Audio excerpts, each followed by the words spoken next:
Ayun, nawala na sila ng bahay, oh.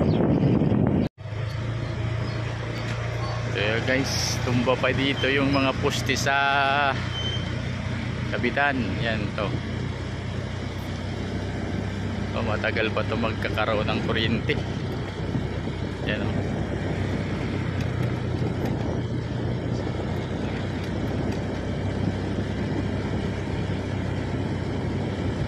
Ayan, hanggang dun.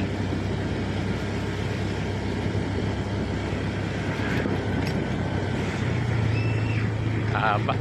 Tumba lahat. Tumba, karamihan ng poste ng kuryente. Ayan. So dito yan, parte sa unahan ng kabitan, papunta sa bato-bato. Ayan, tumba pa rin. So, hindi pa naaayos sa dami ng natumbang poste. Ayun. So ayun, oh.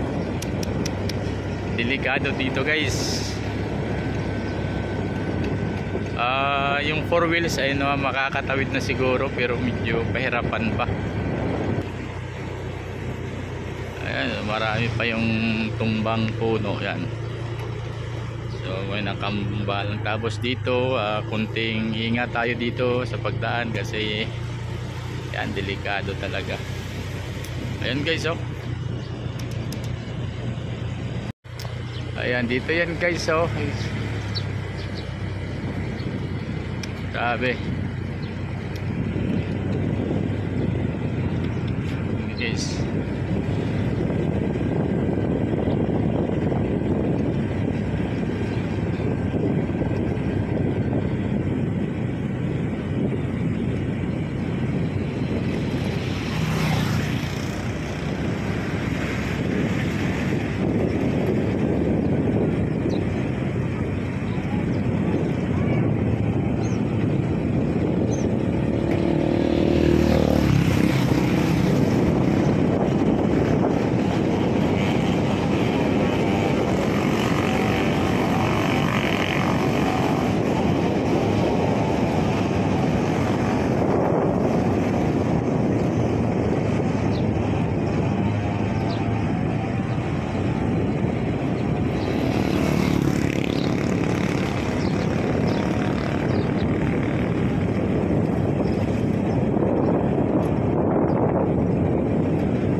Dito naman, guys, sa kabila, ayun.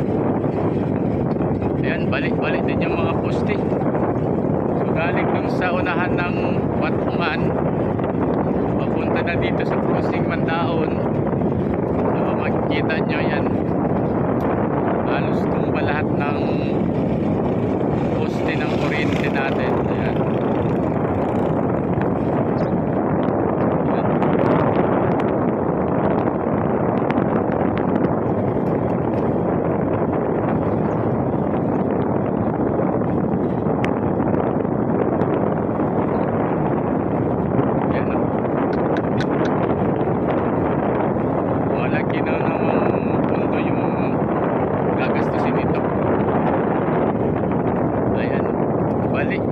Ba't kayo ano?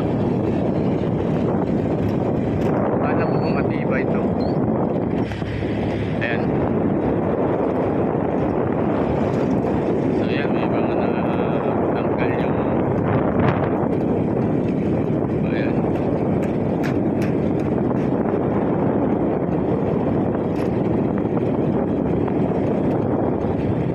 Ayan, guys, oh. Marami pa. Halos tumba.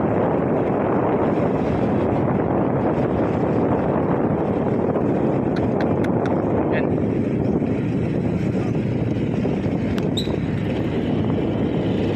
Kawawa talaga, Bryce. So expect mo na to, guys. Grabe.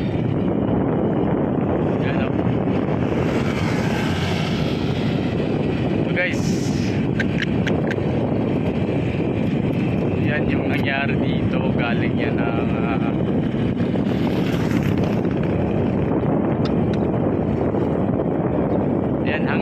limang taon